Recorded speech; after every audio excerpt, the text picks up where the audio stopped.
Bonjour,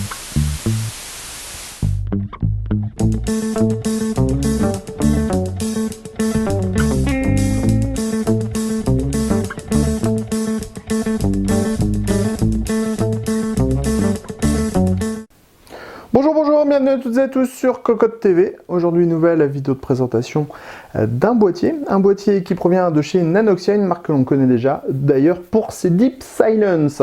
Alors aujourd'hui, on vous propose la version Deep Silence 3, un boîtier qui est encore étudié pour proposer vraiment une bonne isolation phonique tout en permettant d'avoir des bonnes températures. C'est tout de suite, c'est maintenant, c'est le Deep Silence 3, c'est sur Cocotte TV.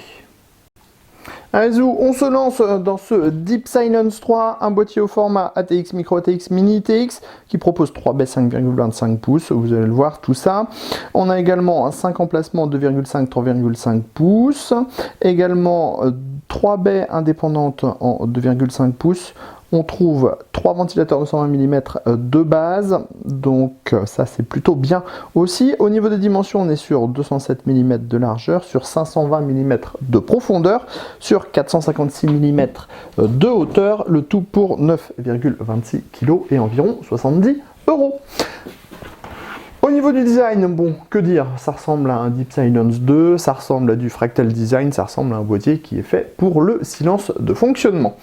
On trouve une porte, donc là, brillante, puisqu'on est sur une version full black, avec une imitation de l'aluminium, donc c'est plutôt joli, c'est plutôt bien fait.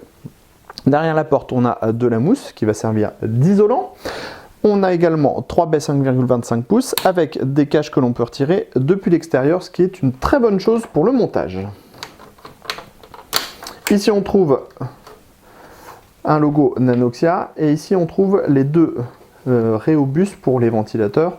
On a 2 réobus au total, donc là les 3 ventilateurs de base sont gérés. Vous pourrez mettre tous les autres ventilateurs sur les réobus, ce qui est plutôt une très bonne chose. En dessous, ce n'est pas amovible puisque c'est la face. C'est la face avant. Les aérations pour les ventilateurs avant se font sur les côtés. Alors, on peut retirer la face avant. On a un filtre amovible, un isolant à l'arrière, donc un filtre amovible, et on trouve 2 ventilateurs de 120 mm qui proviennent de chez Nanoxia. Donc vous voyez, le tout se remet en place très facilement. Sur le côté, on voit l'ouïe d'aération. Un panneau qui est isolé à l'intérieur, ça s'entend directement. À l'arrière, on a 2 passe-cloisons, un ventilateur de 120 mm de type Nanoxia, le même que ceux qu'on a à l'avant. L'emplacement de la plaque qui oscille de la carte mère, 1, 2, 3, 4, 5, 6, 7 slots d'extension, 2 passe-cloisons de nouveau, l'emplacement de l'alimentation avec un pourtour qui est moussé. Le démontage des panneaux se fait avec des vis à main. Sur le côté droit, on retrouve le noir, le même noir que de l'autre côté, le même noir que sur le dessus, avec une peinture qui est plutôt de bonne qualité et qui se marie bien avec le plastique. On voit qu'ici, on a une autre entrée d'air.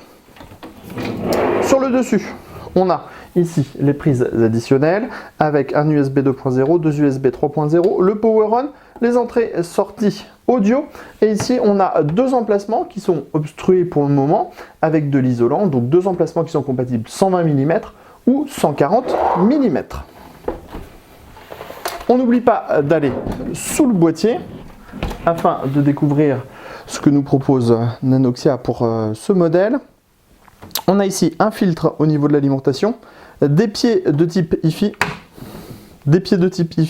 donc chromés avec de la mousse, et on a ici un emplacement additionnel en 120-140 mm.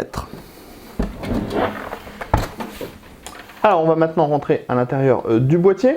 Pour cela, rien de plus simple, on a des vis à main. Donc, il suffit de les tourner, les démonter. On tire les panneaux, ces derniers se défont très facilement. On a à l'arrière un isolant qui est de type goudron tissu, en gros, que l'on connaît car on l'a déjà vu chez d'autres marques, il est plutôt efficace.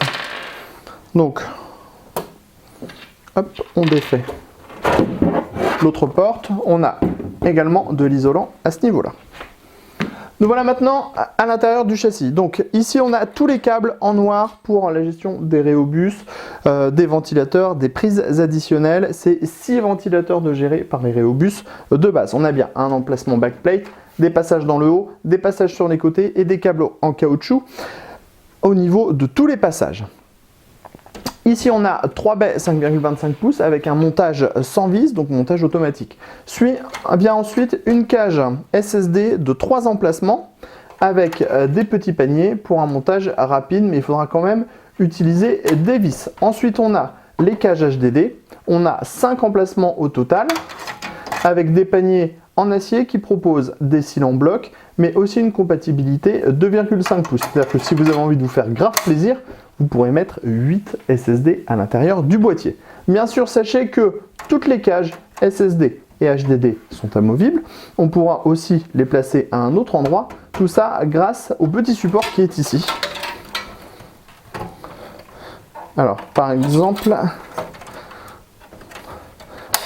bon, bien sûr, ça ne va pas fonctionner au moment où on décide de vous le montrer, mais en fait on peut démonter certaines cages et venir les clipser. Ici on a le même rail, donc ça c'est plutôt pratique parce que ça permet de libérer de l'espace par exemple pour les cartes graphiques sans perdre les emplacements.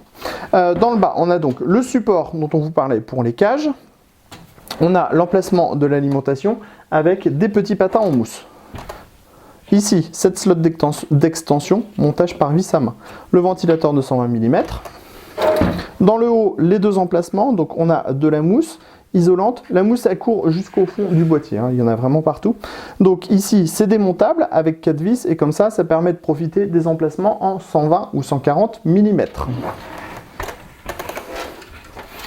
À l'arrière, on a pas mal de place au niveau du plateau de la carte mère, ce qui permettra de faire un montage qui est plutôt propre.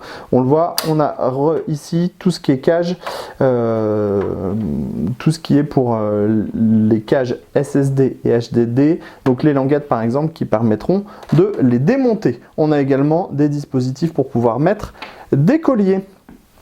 Voilà, c'était à peu près le tour complet de ce Deep Silence 3, un boîtier qui sera vendu dans les 70 €, qui présente plutôt bien, qui a des bonnes fonctionnalités. Et on vous donne rendez-vous très prochainement sur cocoteland.com pour un point complet sur ce dernier.